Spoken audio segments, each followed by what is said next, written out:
Welcome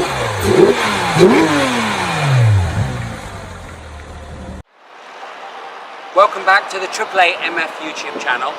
Today we're picking up my 964 Turbo 3.6 from Porsche Reading, where it's been for a minor service, and we are going to compare it to another 911 Turbo of a newer generation.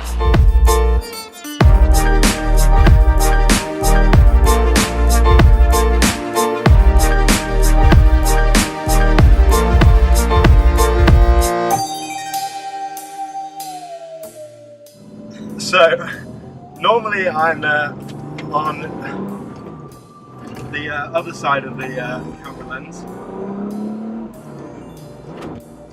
but not today. Today Mark is very kindly let me drive his old Porsche Turbo 911, and it's his first experience of driving a 911 and a manual 911 to that. But yeah, banter. So I'm here. We're on the motorway, inside lane. No petrol. No petrol.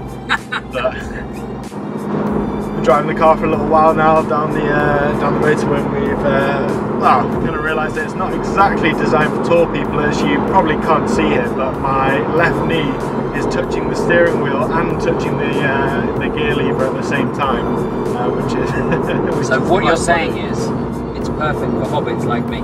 Yeah, if you're out of the film The Hobbit, then this is the car for you.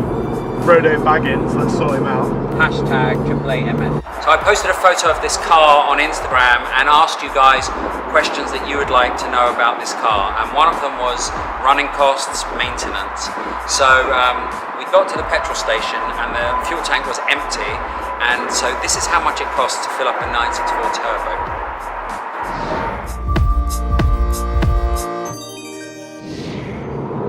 So I'm back in the driver's seat now. I've survived the drive with Tim the Giant.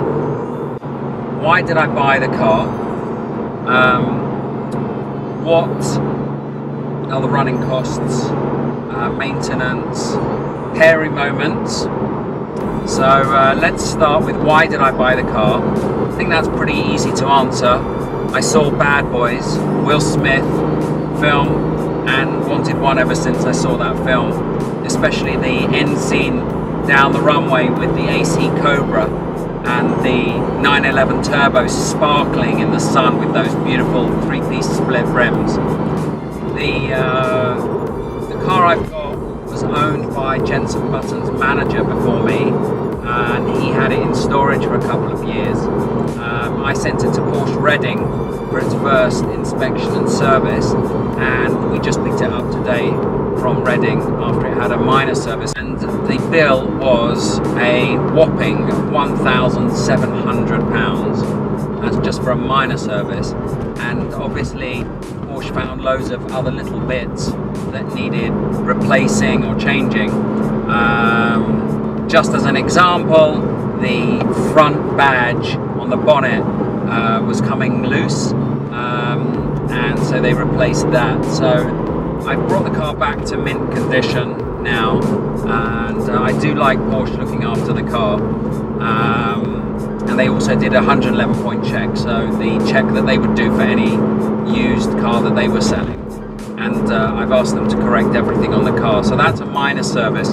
I would imagine a major service on this car could run to thousands. I did service it last year at Porsche Colchester, and there were quite a few things wrong with the car, and the bill came to £4,700. So not a cheap car to run, but then you've got to remember it's 24 years old, the same age as Tim, my cameraman. But can you imagine this car in 1993? I mean, what was on the road in 1993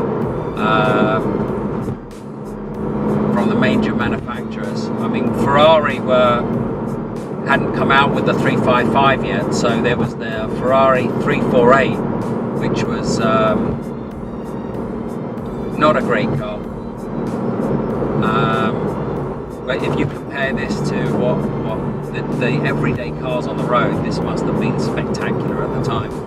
So this was the first Porsche that came out are with the 3.6 litre engine to be turbocharged. So the model before in 1991, although it was the 964 shape, had the 3.3 litre engine from the previous generation. And in 1993, Porsche developed the turbo with the 3.6 litre engine from the 964 Carrera that they launched in 1989. So it's a single turbocharger, it's got rear wheel drive only, and it's got huge flared arches at the back and at the front. So what makes this stand out to the Porsches after this generation were that the 993 turbo had four-wheel drive, and subsequently every model after that had four-wheel drive.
So Gavin's in my car now, and have you driven a 911 turbo before apart from yours?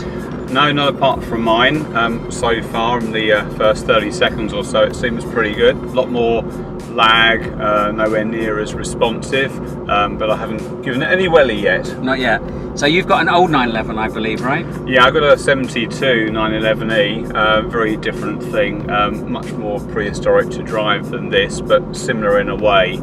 Have you upgraded that car? Has it got modern brakes?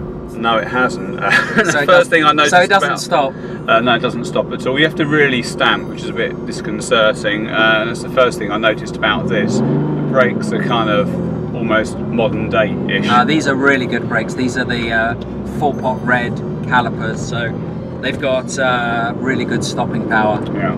I think the 964 has really gone up a lot in value over the last few years because people realised that this had kind of the classic car kind of feel of your car, but it had all the modern gimmicks. So it has power steering, it's got air conditioning. I doubt yours has got air conditioning, right? Oh, yeah, it's got windows, yeah.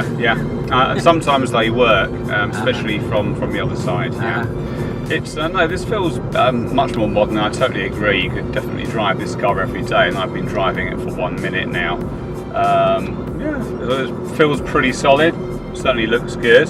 So good tell us sound. about your 911 turbo. So you've got the 997 generation. Yeah, Gen 1 manual, which is, I think, overall, and I've had Ferraris, Astons, all sorts of things, probably the best overall car I've ever had.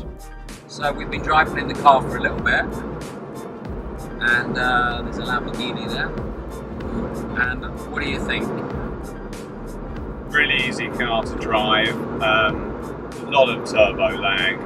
You know, it's certainly not got anywhere near modern sports day performance. I think a modern Golf GTI would be a lot more pokey, but overall nicely balanced. Steering a little bit woolly, not very fast, but certainly doesn't take it away from, you know, the car is a great car to drive, and I think of its era, it's spot on really. Much more easy to drive than my 72, but you've got those classic car feel.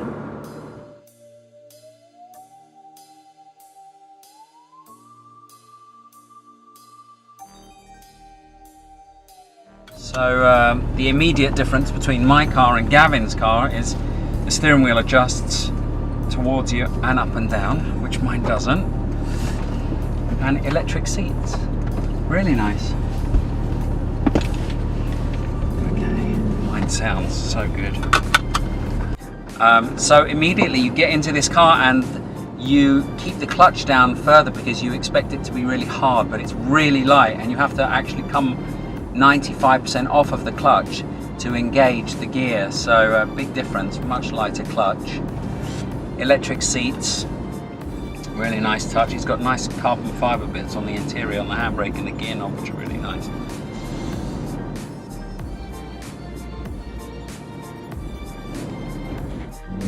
So I've never actually driven a 997 turbo before, and